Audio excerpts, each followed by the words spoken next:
नमस्कार। तो आज फिर से हम लोग चार्ट लेके तैयार हैं। आज जो है थर्सडे और तारीख 25 तारीख है, 25 जून। 25 जून के हिसाब से अब देखते हैं कि निफ्टी का क्या रहता है। कल मार्केट में लास्ट टाइम नहीं गए, शुरुआत से ही कह सकते हो आप कि गिरावट के पास से नीचे से एकदम लगातार ऊपर ही गया है और लास्ट जो क्लोजिंग रहा है 197 पॉइंट का क्लोजिंग ऊपर रहा है। और 3 बजे के आसपास, जो कि हम बार बार देखते हैं, 3 बजे के आसपास आपको फिर से एक गिरावट देखी है नीचे, जो 60 पॉइंट की गिरावट रही थी। हालांकि ये 24,100 के आसपास से नीचे आई है। ठीक है, तो ये कल का मोटा मोटा था। और जो आप देखें कि इसने जो है अपने रेजिस्टेंस को फॉलो किया है। और अगर आप पीछे जाकर के देखें, नीचे जाकर देखें, जो जब समय से ये करना शुरू किया था, तो उस समय देखें एक मैंने ये आपको एक लाइन दिखाई दे रही होगी, ये लाइन दिखाई दे रही है, लाइन दिखाई दे रही है ना, ये लाइन देखिए, 2 लाइन मैंने अंडर ड्रॉ किया हुआ है। ये इसने पैटर्न को माना और उसके बाद यहाँ से जब ऊपर गया था ना, तो उस समय एक अच्छा ट्रेड बना था।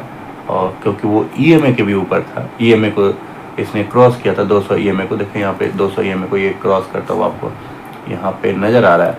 तो 200 EMA को क्रॉस किया, तो उसके बाद ये लगातार ऊपर गया और इसने फिर EMA के पास फिर से आके एक बार थोड़ा सा यहाँ पे फाइट हुई यहाँ पे। और उसके बाद फिर यहाँ से आप देखते हो कि फिर से ऊपर गया।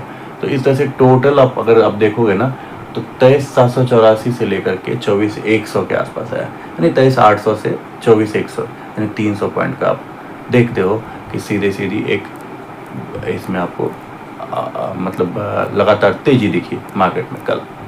तो ये तो कल का था। अब मार्केट जो है पूरा का पूरा कल तेज दिखा चुका है। अब क्या आज कुछ चांसेस हैं अब कि अब आज क्या कर सकते हैं? आज अगर आप देखें तो आज सेंसेक्स की एक्सपायरी है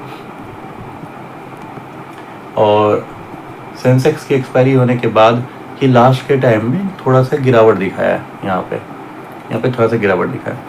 तो इस गिरावट की वजह से ना क्या होगा कि मार्केट थोड़ा सा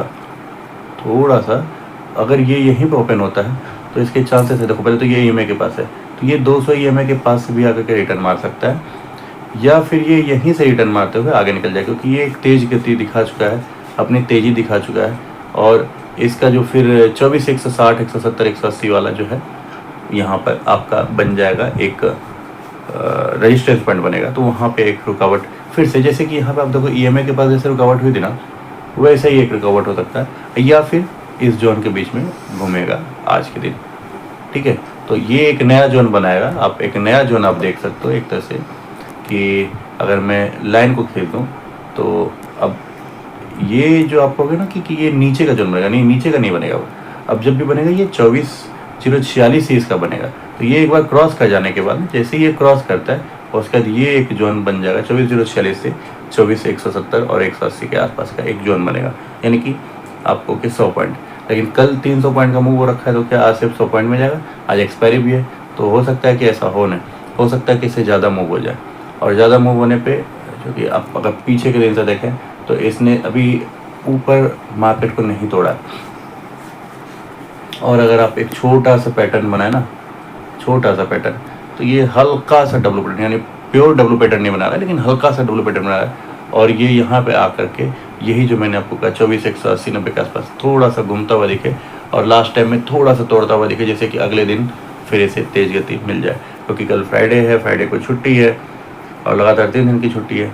तो इसमें एक गति आपको थोड़ा सा यहाँ पे दिख सकता है, या एक कन्फ्यूजन भी रख सकता है। लेकिन कन्फ्यूजन नहीं रखेगा मार्केट, क्योंकि मार्केट अगर ऊपर जाना है तो यहाँ पे ऊपर लेके चलेगा। ठीक है, तो सीधी सी बात है कि आप आज तेज़ी की तरफ ही ज़्यादा रहें, जब तक कि ये 24,046 से नीचे ना आए। 24,046 से मतलब आज अगर मान लो खुल करके 24,046 को क्रॉस कर जाता है, तो तेज़ी पे आप बने रहें। तेज़ी पे बनने का मतलब 24,100, 24,200, 100 तो हो ही गया, 24,200 के आसपास तक जाने का चांस रहेगा।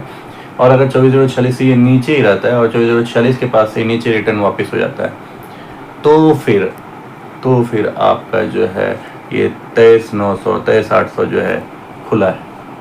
ठीक है, तो इस तरह की बातें हैं। अब इसी के हिसाब से हमें काम करना है, ठीक है। चलिए फिर मिलते हैं, धन्यवाद।